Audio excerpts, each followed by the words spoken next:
I've always had that urge or that hunger of just trying to push my limits and see how far it could take me. So when I saw wingsuit flying, and then another thing that kind of brought me to it was like it's the most dangerous sport in the world. It's literally classified as the most dangerous sport in the world. I'm not gonna lie, that drew all my attention. Like it just kind of sucked me into it, and I was like, "This is what I need to do. This is where my people are. This is where my tribe is. This is." I mean, there's no rules. Like no one's gonna tell you, "Oh, you can't do that." Like it's just right up my alley. Like no one's gonna tell you no. It's amazing.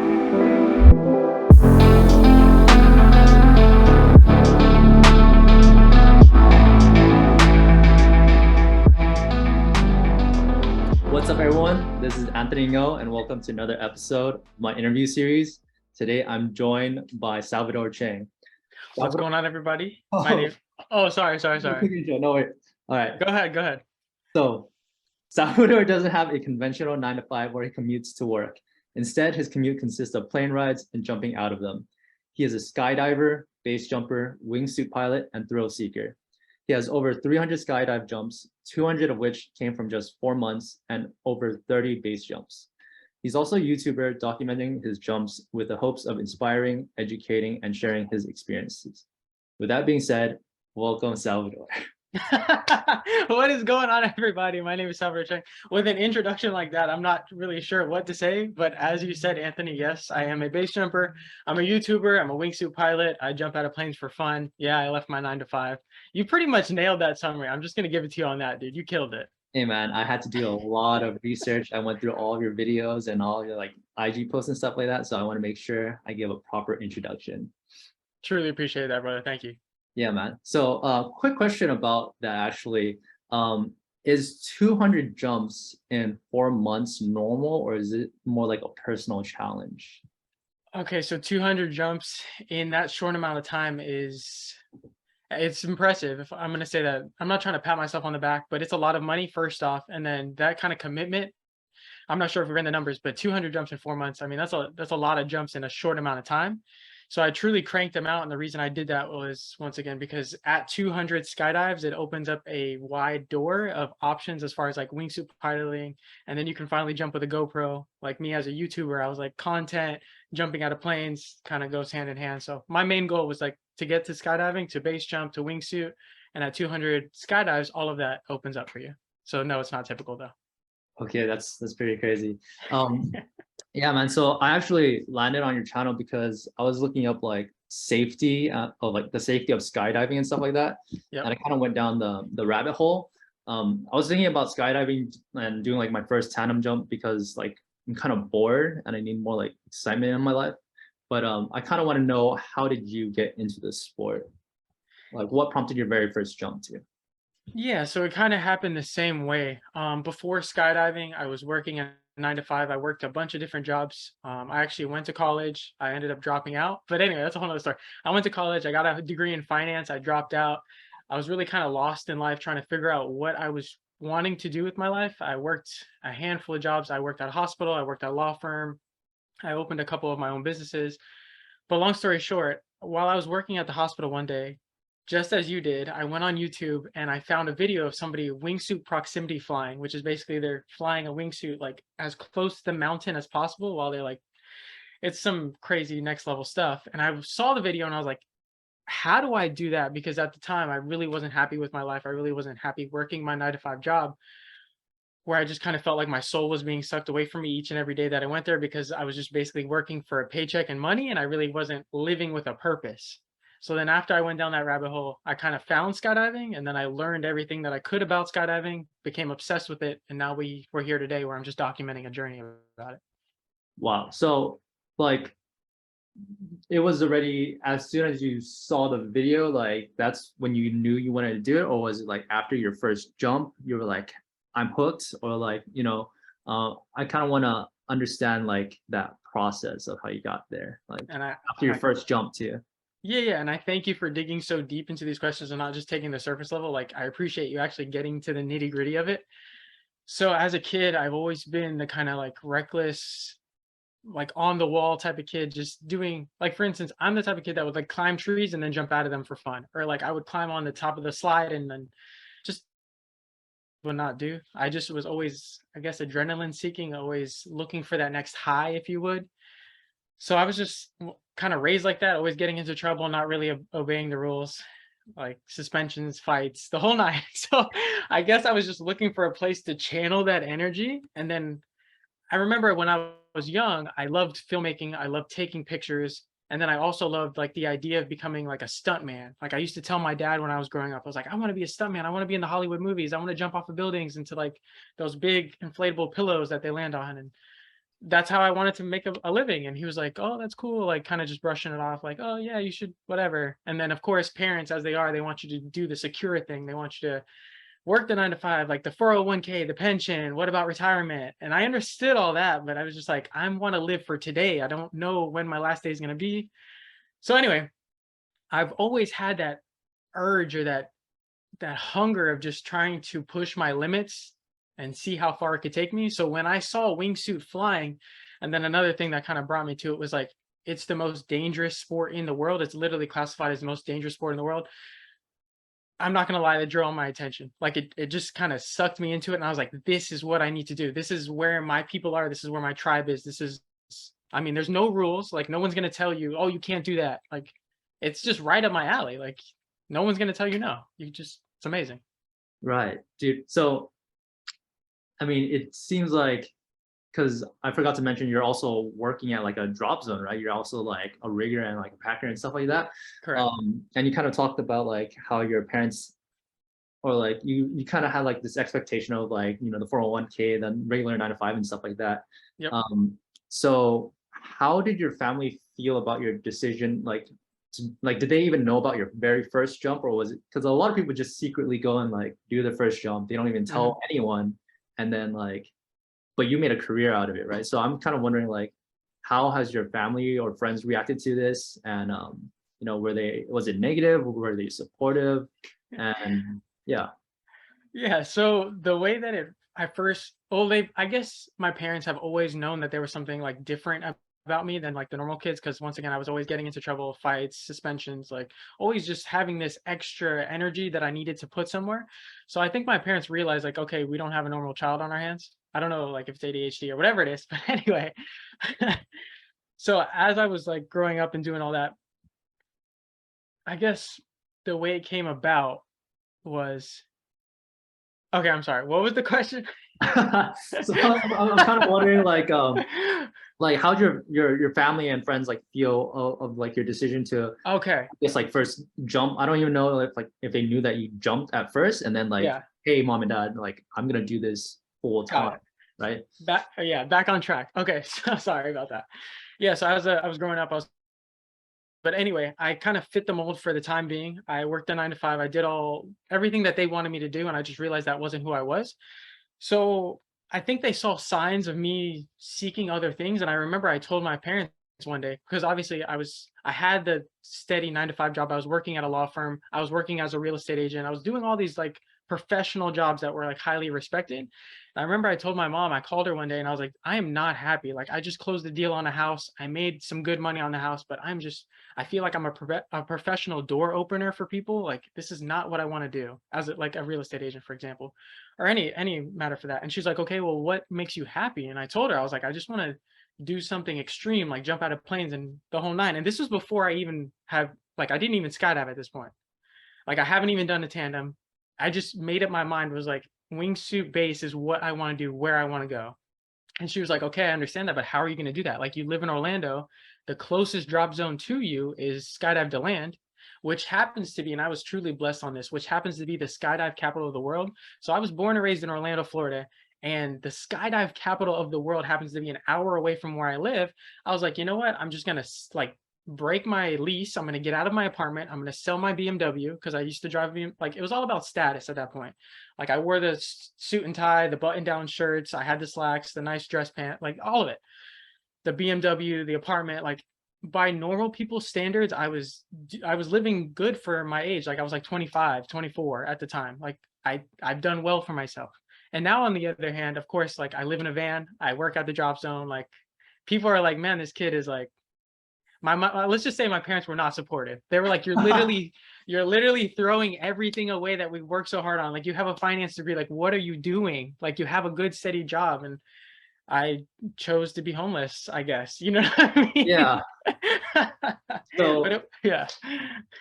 like I guess, I mean, it seems like it's working out for you. And like I guess like a lot of people struggle with pulling the trigger on like actually committing to like their passion and doing what they want to do, right? For And I sure. guess for you, at least you have like a backup plan because you've already found like relative success before. So I imagine it's like kind of, if all else fails, like you could always just go back, right?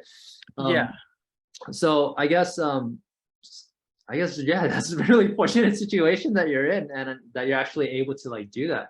But can you actually explain, like, you know, you said you never done a like tandem skydive jump or whatever, Yep. and you just decided to like sell all your sell all your stuff, Mhm. and then like, is that when you decided to do your first jump, or like, hey, I want to work here, or like how did you even transition from like a regular 9 to 5 to all of a sudden selling all your stuff to now working at a drop zone? Yeah, it was just, and to kind of go, you kind of touched on this for a second. It's like when you bet on yourself in the middle of the table, you have no other option. Because I felt like at that point I was burning the boats, if you want to say. Like, I don't know. There's this ancient story about these warriors who went to war, and they were like arriving on the beaches, and once they arrived on the beaches, the leader turned around and was like, "Hey, we're gonna burn the ship, so there's no option of us going back. So we either win this war or we die." And then when I heard that story, I was like, "Holy crap!" Like if everybody lived like that and they didn't have a plan B, plan A has to work. So at this point, I was like, I know what I want to do. I know how I want to spend my life. I know what I want to give my energy to. And it's not sitting behind a 9 to 5 desk. It's literally jumping out of planes or just living life to the fullest of my experience that I can while I'm here and the time that I have. So with that, I was just like, I'm gonna go all in. I'm gonna put all the chips on the table. I'm gonna give myself no option except success. So that's when I sold my car. I broke my lease, like, because at that point, the only thing that I could literally do at that point to kind of save myself is move back in with my mom, and that's not happening. Not even an option. So you know what I mean? Like I was like, this is gonna work, and if it doesn't, I don't have another option. Cause yeah. So that's kind of Dang. how that went down. So you kind of just went all in, right? And you just like Yeah, committed to it. yeah. And it And hasn't then been easy.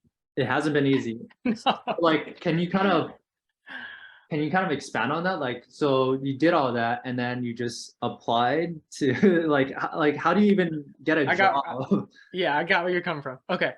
So I went to Sky Dive Deland, and once again, I don't know anyone in Sky Dive Deland. Like I had no connections, not like today. Like today I walk in and I know almost everybody because it's my home drop zone, and I literally started from 0 to 100 there.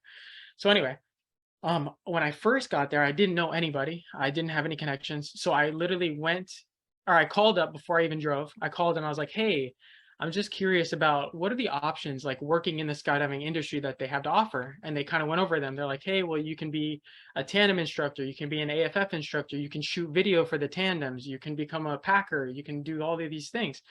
And I was like, "Okay." And then I kind of looked at my options and I was like, "What's the easiest entry to this path that I want?" And the easiest entry that I found, because of course to be a tandem instructor, you have to have 200 skydives, you have to get a or 500, sorry, 500 skydives certified as like a tandem instructor, the whole nine. So there's a lot of like, the easiest path was become a packer. And I was like, okay, I can pack parachutes. I mean, that seems easy enough. But then I learned to be a packer at Skydive Deland, not only do you have to know how to pack parachutes, but you have to also be a certified rigger through the FAA. And I was like, okay, so I have to become a rigger. So I called up some people and I was like, how do I become a rigger? Okay, you take a course, you pay the money, you get certified, you become a rigger. So it's literally just like chipping away at it in baby steps. Like I feel like if you have a grand big goal, you just have to reverse engineer it. Like, okay, I understand where I want to go. How do I get there? What's the easiest means of getting there from point A to point B? And then I just kind of followed that line. And then the doors just kind of open themselves along. I mean, obviously you have to prepare yourself for the opportunity. And then once the opportunity is there, you can just capitalize on it. Right. Yeah. So, wow. So you kind of like, you just broke everything down to smaller problems. Yep. And then you just started with like kind of baby steps and just climbed your way up. Exactly. Okay. And then Yeah. like, what's like the timeline on something like that? And like, were you like, as someone with no experience, right? Did you just jump in and like, hey, I want to work for you guys, or like, and were they welcoming with open arms, or were they like, who's this crazy guy who just sold all his stuff and like now he wants to go all in on like this industry? Like, how? Anthony, you are killing this interview, brother. You are. I appreciate you for these amazing questions, dude. But yeah, I'm glad you brought that up because that in itself is a funny story.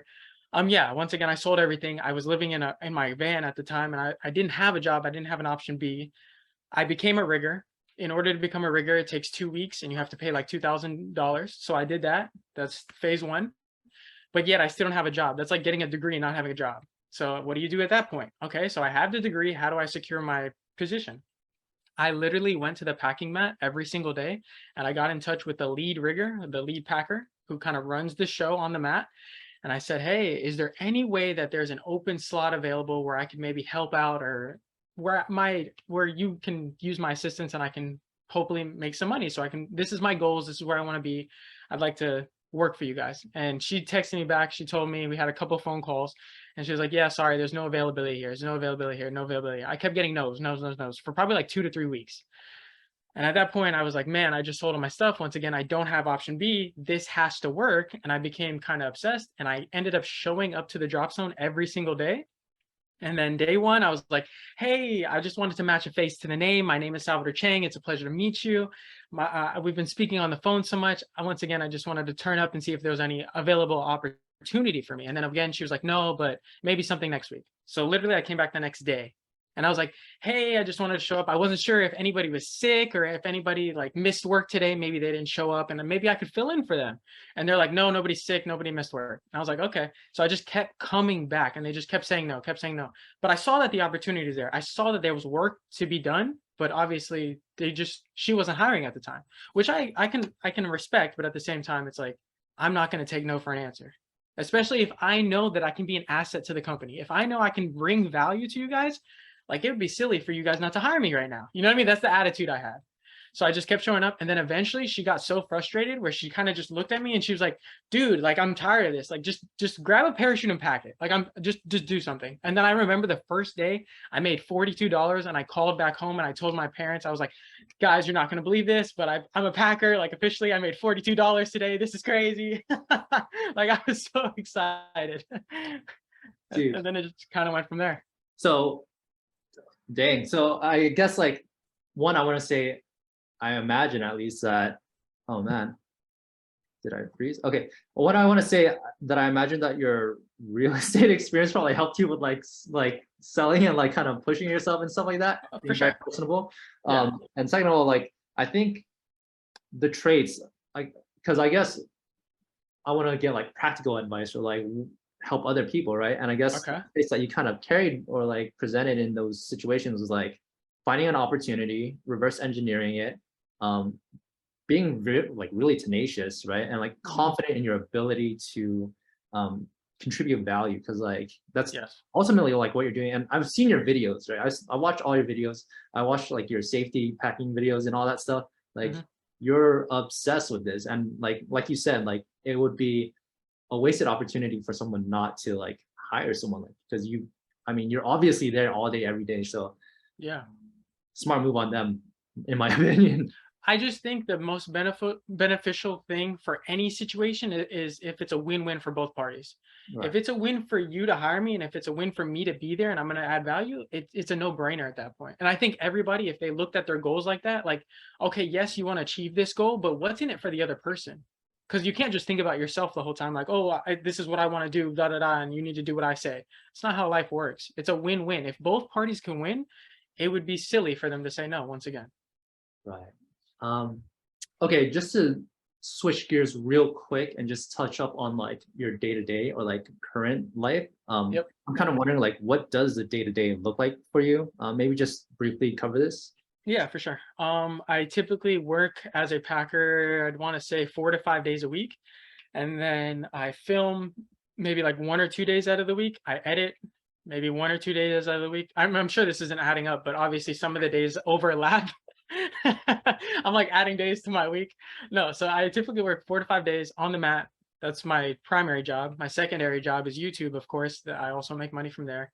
It's kind of like my side hustle now until things really take off, which I have faith they will. But yeah, so I film 1 to 2 days, edit 1 to 2 days, and then I publish it and I continue working. And this is just like a cycle. This my week goes through, and then every week I've been blessed to be able to post every single Monday for like the past year and a half now. So things have been good. That's crazy. So I'm kind of wondering, like, do you get to jump every day? Because I was trying to do the math for your like 200 jumps, right? And it Yeah. seems like you jump at least like once a day or something like that. Yeah. So I'm kind of curious, like, is that what you do? Like every day you get to jump every day? Yeah, and that's the way I kind of designed my life once again. Like if I could reverse engineer my life and I could go to work happy every single day, how would I spend my time? And it was like if I could jump out of a plane every single day, I'd be stoked on life. You know what I mean? So the way that it works is basically as a packer, you either can jump on the first load of the day, which is basically the first skydive flight that goes up, or the last one, because of course in between that you have to work. So for instance, on my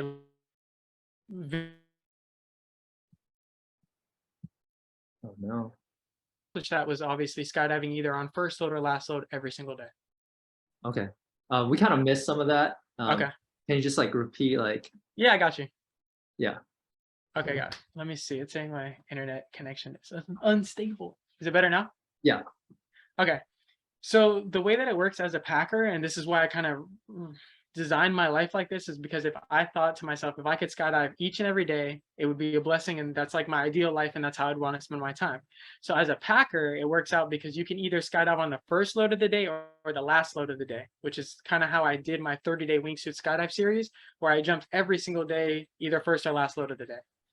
Okay, cool. And you kind of talked about like doing what makes you happy like every day, right? But are there actually challenging days or like a bad day? Like I can't really imagine what a challenging or a bad day, aside from like maybe a catastrophic like accident or something like that, but like what would a bad day Yeah. be like? Okay, so there are some days that, if I'm being real and honest with you, there are some days where I wake up and I don't want to film for YouTube. There's like I don't want to stand in front of a camera and be like, "Hey guys, what's going on?" Like some days you just don't have the energy for it. You know what I mean?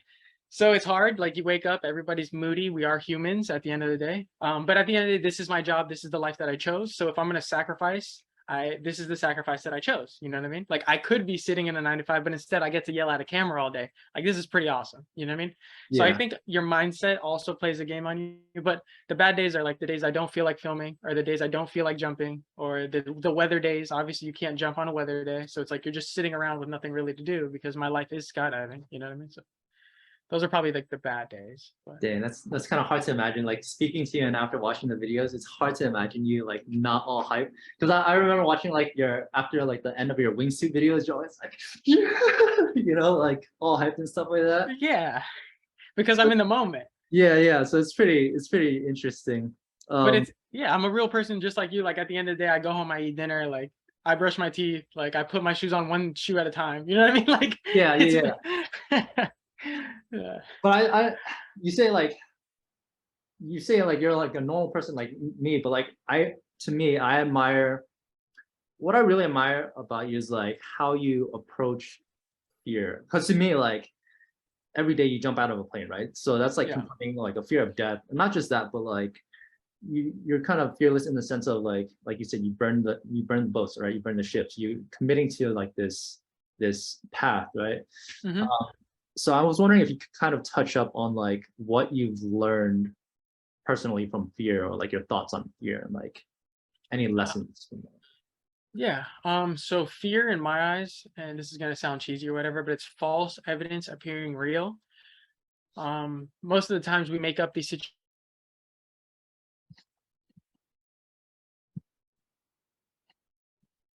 Oh man. No. It got cut off on most of the times you make these Okay. situations. Yeah. So most of the times we make up these false evidence appearing real in our heads. Basically, we make up these scenarios that aren't even real, and then half the time, I don't know. I'm a big believer in the law of attraction, or what you feel is going to happen is typically your outcome. If you think you can, you can. If you think you can't, then you're not going to. So, for instance, like you could do anything. Anybody can do anything. All you have to do is decide to do it and then plan a course of action accordingly and not give up for an extended period of time. And at the end of that, whether it's a month, 3 months, 5 years, 10 years, you will eventually reach that goal. There's not an option. There's no other option unless you give up on yourself, and which is failure. So when it comes to fear and you're like, oh, fearless. It's not that I'm fearless or that I don't know. I don't believe in it. I know that sounds cheesy, but it's like scared of what? Of dying? Okay, I died, but I lived. Like and this is gonna sound messed up, but there are people who go through life every single day that are dead, but they don't die until they're 70 years old. If that makes sense. Yeah, Like I like completely. there's people just walking around like zombies, and I'm like, you guys are not like you're alive, but you're not living. And I just that's my biggest thing. So it's like, am I scared? Yeah, I'm scared. Do I get over it? Yeah, I get over it because I know that on the other side of fear is some of the best experiences I've ever had in my life. So it's like, why be scared? Right. Okay. So dang. So on the topic of like life and stuff like that, right? And just like, I don't know, Yeah. not just skydiving and stuff like that, but like if you could go back to the past, like would you do anything differently or like what would you change? Yeah, if I could go back to the past, I would start earlier. Mm, Because a lot of people in my life are like, you are young, you have plenty of time. Like, why are you like they would say I'm hustling, or why are you so ambitious? Why are you so hungry? Because I used to tell my mom, I'm like, I need to do something. Like I need to make money. I need to be successful. I need to have like when I was young, it was like the Lambo, the women, like the whole nine. But it's like my parents and my family was like, you're so young, just enjoy the time you have. Like you have plenty of time, just have fun, relax, enjoy yourself. But if I would have done anything, I would have made the commitment sooner. Like I wish I would have started my skydiving journey at 18 years old, because at the age that I'm at now, I could easily have accomplished all my goals, and then I just have like it compounds. Like the more time you have in something, the better. Like it's just I wish I would have started sooner. I hate when people are like, you're young, you have plenty of time. Like, no, you have today. That's the only time you have. So make today count. Like, stop with that. dang. Okay. So it seems like I completely agree with you, by the way. Like I can't just like sit still. I hate just like doing nothing. I feel like it's really boring and like a waste of time in life because like Yes. precious and stuff like that. Yes. It seems like that would be kind of like bad advice, but I was wondering if you also received any other like bad advice and then maybe give some good advice, and on like a positive note. Bad advice. I can't think of any other bad advice, like off the top of my head. That's probably the biggest one. That's like my pet peeve is like, oh, you've got plenty of time. I hate when people say that as if time is not the most valuable asset we have. But good advice that I was told or not recently, but good advice that when I was working at the law firm, I remember one of the attorneys told me, he was like, strike while the iron is hot, which is basically like, if you have the opportunity, you should capitalize on it. And then even sometimes if you don't have the opportunity, you should make the opportunity. So it's like, no matter what, just get after it. Like there's never going to be a perfect time to pull the trigger. Like, remember, you're like, oh, well, how did you know if the apartment, I didn't know if it was going to work out. But I knew if I kept living in my apartment, I kept driving the Beamer, if I kept going to work every day, that I'd just have the same life that I kept having in the past. And I needed something to change. And the fastest way to change something is by changing yourself first, and then everything around you will change. Dang. Okay. Very good advice. Like, I feel like I'm kind of in like a turning point in my life as well because I'm kind of going down like the conventional route. Hmm. I'm just like pursuing a career in like software engineering, typical like Asian stuff. Um, so I'm kind of like I'm at like a turning point in my life, right? I need to make this decision, right? I also have like some plans of like, you know, like safe plans and stuff like that. But I also like hearing perspectives from people like you, just like pursuing what they want to do and like just going all in. Hmm. So definitely have something like I need to think about after Yeah. this conversation. Um, so kind of want to talk about like the future now. What's the next step in this industry for you? What's like the Mount Everest of like, skydiving, base jumping? I know you kind of mentioned like the proximity of wingsuiting, but I imagine like once you get Yeah. that done, like just from speaking from you, I feel like there's gonna be another thing next. Like, so I wonder like what's the next thing? Yeah. So I feel like with anything in life, you should always begin with the end in mind. So there was a plan to this madness. I know it seems like I'm just some crazy guy on the internet, like, oh my God, look at my jumps. But I promise you, before I ever hit record on that first day when I started the YouTube channel, there was a plan for the long game. I set aside like, okay, what's my 5-year plan? What's my 10-year plan? Why am I doing all of this? Because once again, if it doesn't have a purpose behind it, what's the point of it? It's just wasting time. So I guess the end goal is to obviously build my YouTube channel to reach as many people as possible so I can inspire them and motivate them and hopefully make an impact on their life that is positive so that they not only chase their goals, whether it's wingsuit base or it's they want to become a mechanic, they want to become a doctor, they want to become the world's best basket weaver, ever. Like, I don't care what it is. Like, if you want to take dogs for a walk and you're passionate about dogs, go do that. You know what I mean? But like, I just need people to stop living lives that they're not happy with. And I need people to, like, instead of be zombies, I need them to wake up and just do what they love. Because I think if everybody does what they love in the world, it'd be just be a better place. So long term, I want to base jump a lot more. I want to wingsuit fly along more. I want to combine those two. I want to wingsuit base. And then after I feel like my journey as an individual has peaked and I reached the pinnacle of who I can be as an individual, I then want to help others do the same. And maybe if that's coaching, maybe if that's motivational speaking, maybe if that's, I don't know where that's going to take me. I don't know the exact path now, but I do want to impact others. I want my story to be complete, to be like, hey, I went from nobody, from who was like a 9 to 5 job, to like reaching my goals, to like literally doing everything I ever wanted. Like, if I died right now, I'd be happy with life. And I want to share the same experience that I had and the path that I did, like I took, with you guys, so you can do the same. Okay, that's a pretty solid plan, dude. Like that's definitely out there compared to like, you know, working an office job and like regular 9 to 5. Yeah. So I'm wondering, like, final questions, like, do you have any other parting words, any words of wisdom or advice before I wrap this up? I just want everybody, once again, to chase their dreams. I don't want, like, I know as society as a whole, your parents, people, just there's that social pressure to conform. And I promise you, you'll be a lot more happy if you do what you want to do and you live the life that you want to live, as long as it's legal, moral, and ethical, and it enhances and brings a positive thing to other people's lives. I promise you, like, you can do it. I know everybody around you is telling you, no, don't do it. Like, oh, what if this happens? What if that happens? Like, people are so negative, but I promise you, like, a lot of people are like, what if that went wrong? I'm like, yeah, but what if it went right?